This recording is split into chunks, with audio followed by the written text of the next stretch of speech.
अभिनेत्री आणि भाजपच्या खासदार कंगना रनौतनं जेनझीला गटार छाप जनरेशन संबोधल्यानं जोरदार गदारोळ सुरू झाला। वादग्रस्त वक्तव्याबद्दल भाजपकडूनही कंगनाचे कान टोचण्यात आले। विरोधक आणि सेलिब्रिटींनीही कंगनावर आक्रमक भाषेत टीका सुरू केली आहे आणि त्यामुळे सुरू झालेला वाद लवकरच शमणार नसल्याचं स्पष्ट झालं।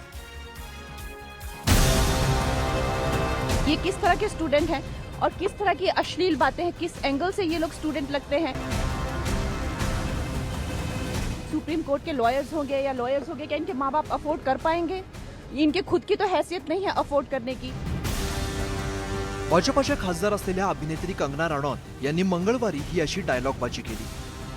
अभिनेत्री असल्यामुळे कंगना रनौत दमदार आवाजात डायलॉग म्हणतात, मात्र पडद्यावरील डायलॉगला टाळ्या मिळत असल्या तरी सुद्धा राजकारणात चुकीचा डायलॉग महागात पडतो।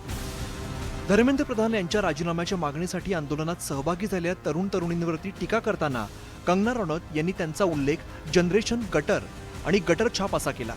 आजच्या तरुण जेनझीला गटर छाप जनरेशन असं संबोधल्यामुळे कंगना रनौतवर भाजपमधूनही नाराजी व्यक्त करण्यात आली।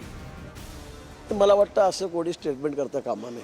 आपण बोलताना थोडा विचार केला पाहिजे, कारण इतके विषय गंभीर आहेत। मोदीजींनी स्वतः त्या विषयामध्ये आता लक्ष घालून मोदीजी स्वतः त्या विषयात बोलत आहेत। त्यांनी आता परीक्षा पद्धतीमध्ये किती सुधारणा ते करतायत आणि मग असं असताना मला वाटतं आमदार असतील, खासदार असतील, मंत्री असतील, आपण थोडं तोडून मापून बोललो पाहिजे। परीक्षा घोटाळ्यावरती खुद्द पंतप्रधान नरेंद्र मोदी यांनी लक्ष घातलं असताना अशा प्रकारची वक्तव्य योग्य नसल्याचं महाजनांनी म्हटलं। तर जेनझीचं प्रतिनिधित्व करणाऱ्या कॉक्रोच जनता पार्टीनेही कंगना रनौतवरती हल्ला चढवला। मात्र यावेळी टीका करताना कॉक्रोच जनता पार्टीने त्यांची शैली बदलली। आक्रमक भाषेत टीका करण्याच्या ऐवजी कॉक्रोच जनता पार्टीने कंगनाची खिल्ली उडवली। कंगना रनौत जी को अब उनके पार्टी वाले ही ज्यादा नहीं पूछते हैं, तो हम लोग भी क्यों सीरियसली ले। मुझे नहीं लगता जेन जी में या जेन अल्फा में या कोई भी यंगर जनरेशन में उनको सीरियसली कोई लेता है या उनकी बात सुनता है।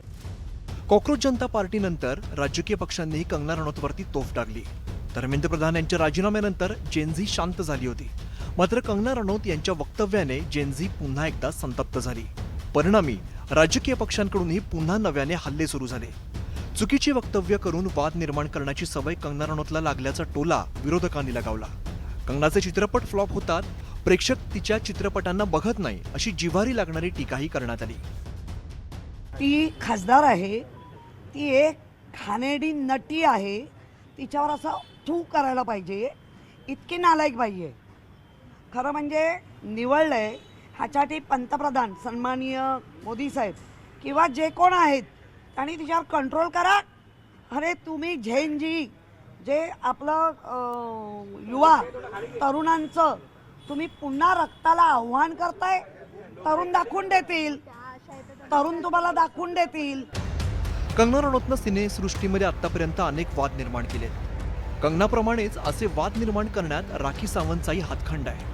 यावेळी राखी सावंतलाही आयतीच संधी मिळाली, त्यामुळे राखी सावंतनेही तिखट भाषेत टीका करताना कंगनाच्या बाबत आधी काय घडलं होतं याची आठवण करून दिली।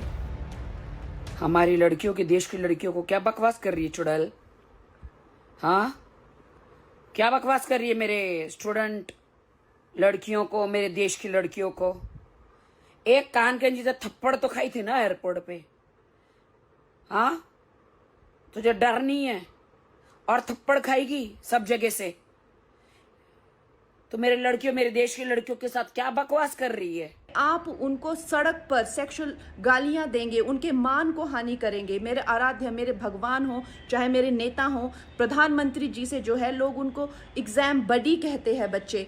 उनके साथ में कितने लोगों की भावनाएं, कोई उनको लीडर मानता है, कोई उनको दोस्त मानता है, कोई उनको परिवारजन मानता है, कोई उनको भगवान मानता है। उसी तरह से आप किसी की फीलिंग्स हर्ट नहीं कर सकते हैं। राखी सावंत आणि कंगना रनौत या दोघीही कॉन्ट्रोवर्सी क्वीन आहेत, त्यामुळे दोन्ही अभिनेत्रीतील ही कॅटफाईट चांगलीच रंगणार असल्याचं स्पष्ट होत आहे। कंगना रनौतने बॉलिवूडमधील नेपोटिझम, बॉलिवूड माफिया आणि ड्रग्ज बाबत अनेकदा आक्रमक भूमिका घेतली, त्यावेळी तिला सामान्य नागरिकांचा पाठिंबाही मिळाला। मात्र यावेळी जेनझी बाबत बोलताना कंगना रनौतनेही केलेली चूक तिला राजकीयदृष्ट्या महागात पडण्याची चिन्ह दिसत आहेत। संतोष गोरे, न्यूज 18 मराठी, मुंबई।